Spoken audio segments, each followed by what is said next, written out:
श्री राधे राधे। भक्तों, महान संत की जो महानता होती है वह हर किसी को कल्याण करने के लिए लालायित रहती है, सबका उद्धार करना चाहती है, सबको अपनाना चाहती है। माता अम्मा जी इसी प्रकार की महान संत हैं। उनके चरणों में जो आ गया उसी का कल्याण हो गया। एक भक्त की बात मैं सुना रहा हूँ आपको। रमेश राव हरिपाद केरल के एक समृद्ध ब्राह्मण परिवार में पैदा हुआ था। किसी भी आधुनिक नवयुवक की तरह वो सांसारिक जीवन के सुख भोगों का आनंद उठाता, मौज मजे की दिशाहीन जिंदगी बिता रहा था। यूं वो सामान्य सांसारिक जीवन में डूबा हुआ था, लेकिन उसमें एक अच्छी आदत थी। वो नियमित रूप से पड़ोस के एक देवी मंदिर में जाया करता था और अपनी अनुशासनहीन स्वच्छंद जीवन प्रणाली के लिए देवी माँ के सम्मुख पश्चाताप करता था और क्षमा प्रार्थना किया करता था। कोई भी काम करने से पहले वो देवी माँ के मंदिर में जाकर प्रार्थना करता, देवी का आशीर्वाद मांगता था वो। और भक्तों, एक दिन रमेश के एक मित्र ने उसे श्री माता जी के आश्रम में निमंत्रित किया, लेकिन रमेश ने वह निमंत्रण ठुकरा दिया।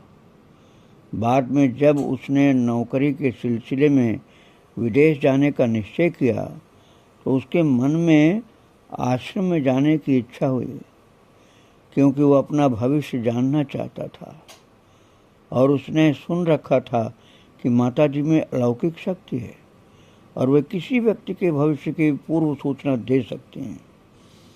इस प्रकार जून 1979 को मंदिर में प्रवेश किया और कृष्ण भाव के दौरान श्री माता जी के सम्मुख गया।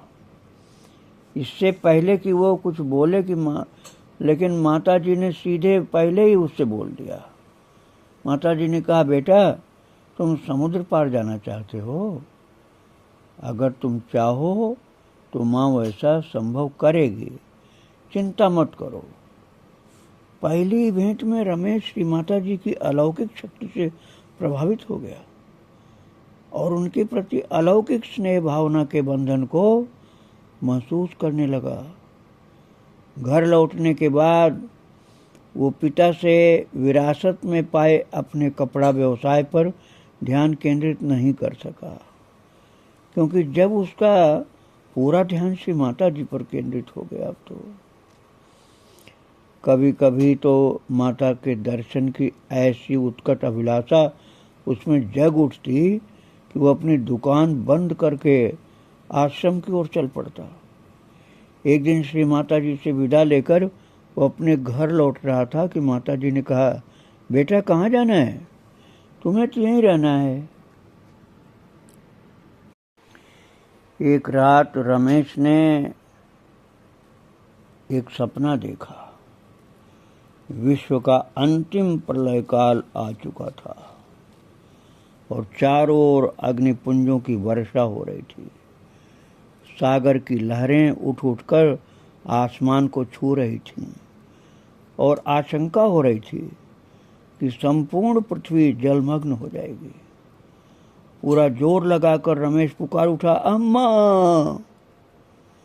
तुरंत ही विक्षुब्ध सागर में से एक प्रकाशमान ज्योतिर्मय रूप ऊपर उठने लगा और सभी दिशाओं में प्रसारित होने लगा। उस ज्योतिर्मय रूप से महादेवी दुर्गा की मनमोहिनी मूर्ति उभरने लगी।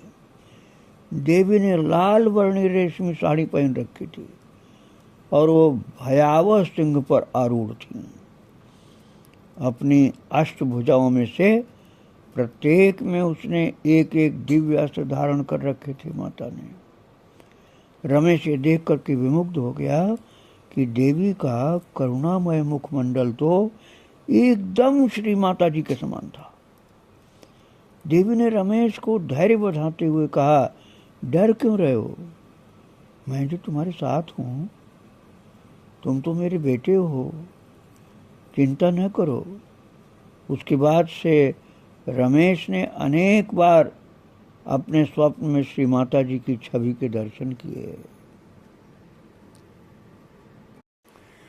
श्री माता जी के निकट संपर्क करते करते रमेश में उत्कट अभिलाषा जगने लगी कि वो परमात्म ज्ञान प्राप्त करे और निरंतर माता जी के सानिध्य में आवास करे।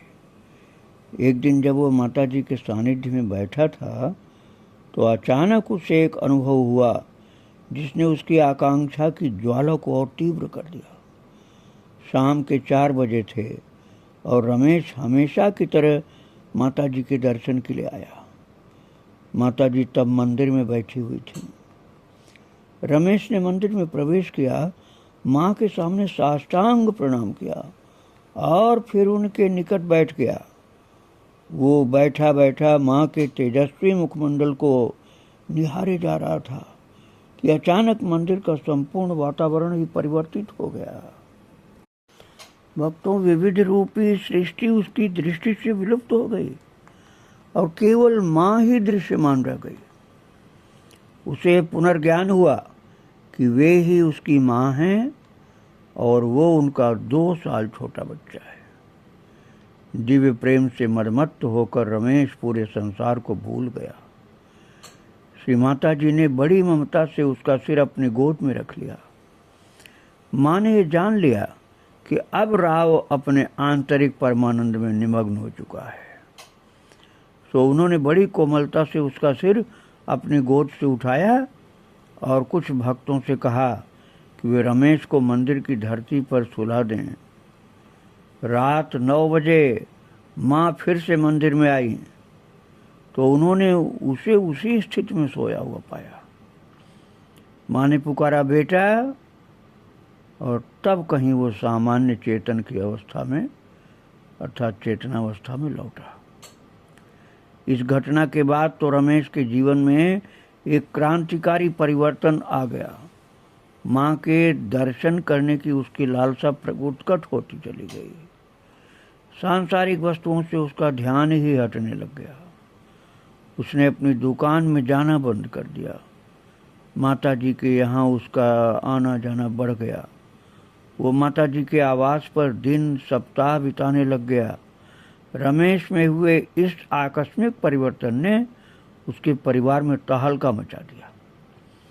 उन्होंने उसे सांसारिक जीवन में लौटाने की भरसक कोशिश की और उस पर शादी के लिए दबाव डालने लगे, लेकिन उनके सारे प्रयास निष्फल हो गए। एक दिन माता जी ने रमेश से कहा, बेटा, तुम्हारे माता पिता तुमसे मिलने के लिए व्यग्र हैं। अपने घर जाओ और यहाँ रहने के लिए उनसे अनुमति लेकर के आओ। रमेश ने कहा, माँ, क्या तुम मेरा परित्याग कर रही हो? वे लोग तो मेरे लिए मुसीबतें खड़ी कर देंगे।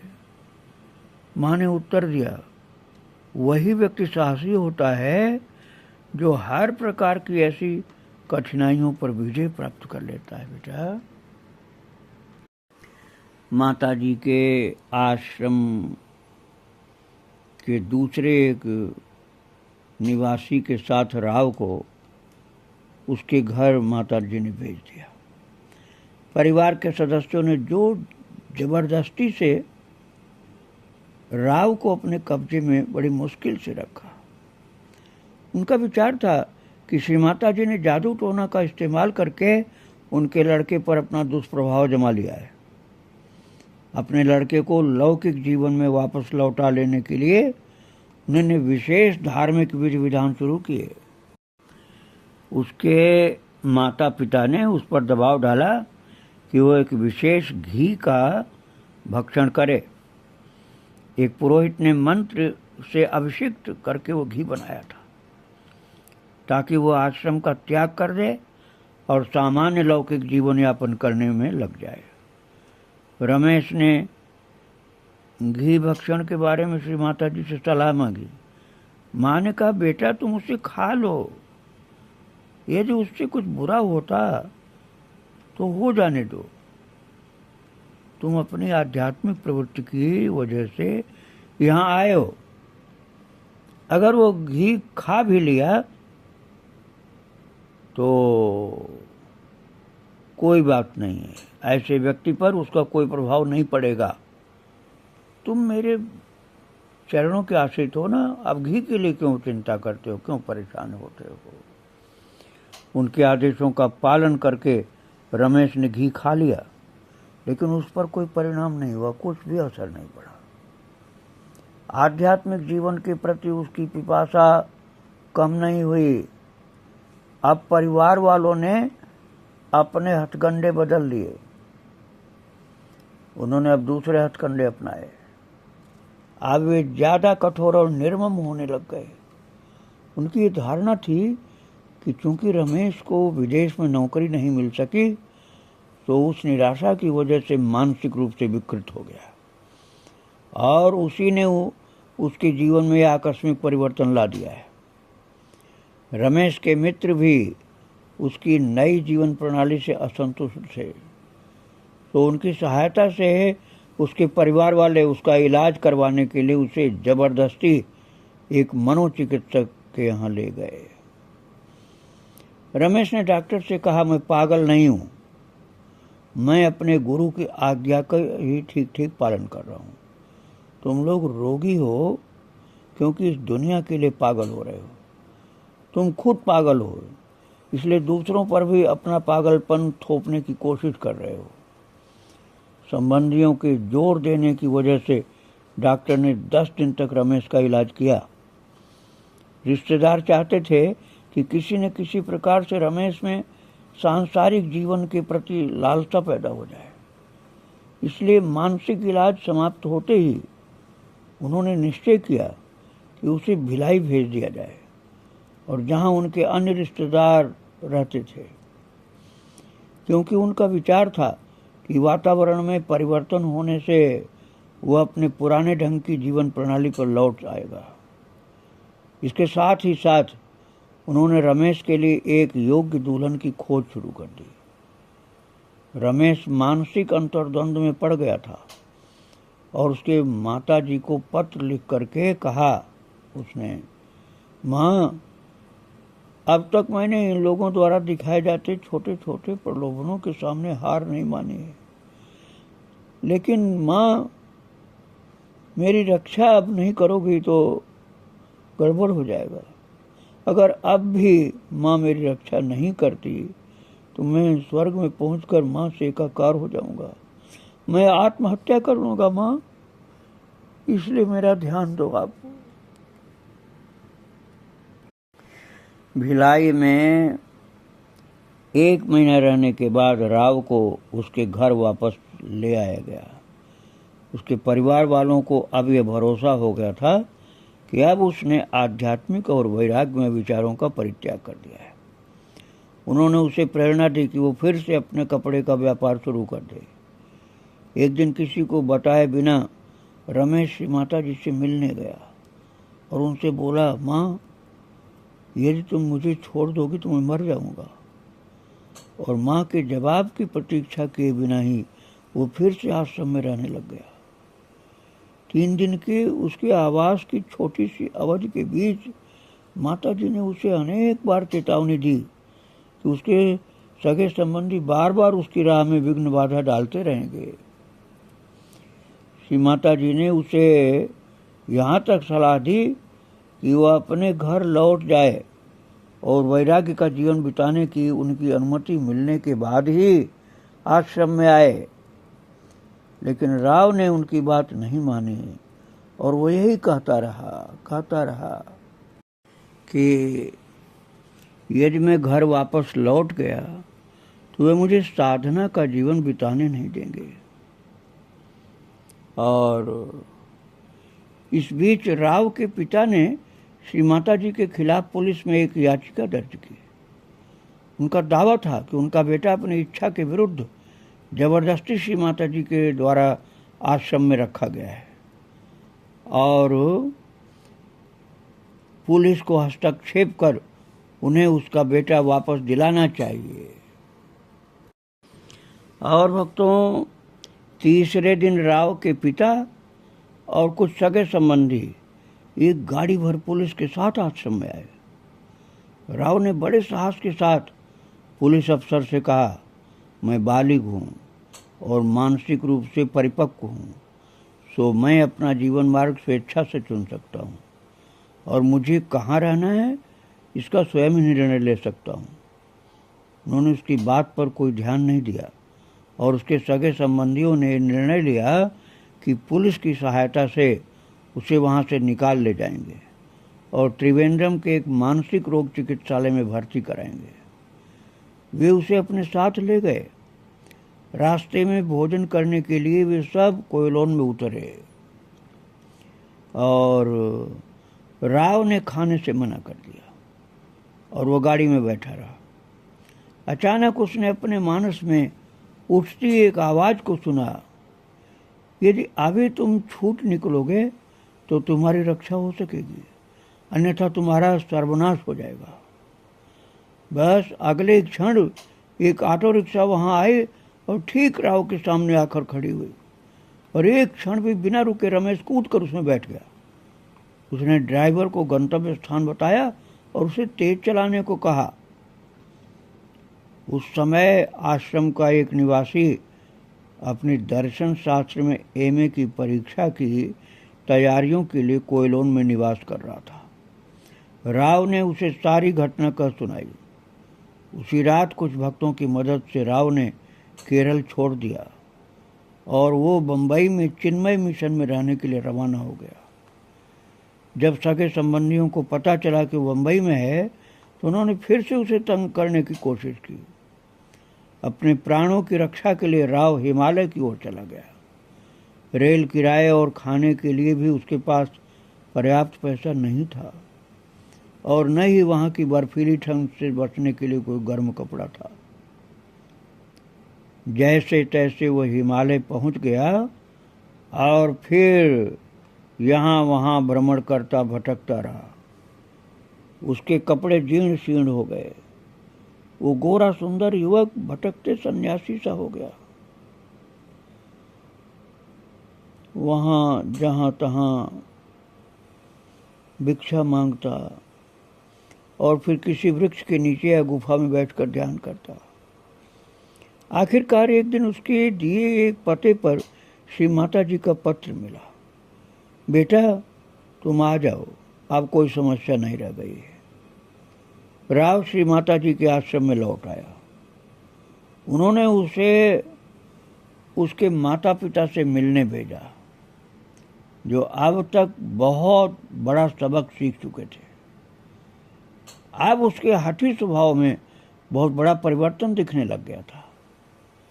अपने बेटे को घर में वापस पाकर उन्हें बड़ा आनंद हुआ था, लेकिन फिर एक बार उन्होंने उसे सांसारिक जीवन का प्रलोभन देने का प्रयास किया। जब उन्हें पता चल गया कि उनका शत्रुतापूर्ण विरोधी रवैया निष्फल है तो फिर उन्होंने प्रेम से उसे बदलने का प्रयास किया, लेकिन राव के गहन वैराग्य की तीव्र अग्नि में उनके सारे प्रयास जलकर भस्मीभूत हो गए। 27 अगस्त 1982 में राव स्थायी रूप से आश्रम में निवास करने लगा और आबाद रूप से अपनी साधना को आगे बढ़ाने लगा और एक महान भक्त हो गया माता जी की कृपा से और बड़ी शांति से भगवान की भक्ति में लगा हुआ है। इस प्रकार से माता जी की कृपा होती भक्तों के ऊपर। और भक्तों, एक सुबैर नाम का व्यक्ति था जिसका नाम माता ने शक्ति प्रसाद रखा था। उन्होंने किस प्रकार माता जी की अनुकंपा और आशीर्वाद प्राप्त किए, अनेकों विघ्न बाधाओं पर विजय प्राप्त की, इस विषय में मैं आपको बताना चाहता हूँ। 1983 के साल के अंतिम हिस्से की बात है। केरल के त्रिवेंद्रम के नेट्यम स्थित श्री रामकृष्ण मठ के स्वर्गीय स्वामी विमलानंद के निर्देश पर मैं अम्मा के दर्शन के लिए गया। एक भक्त ने बात बताई भक्तों।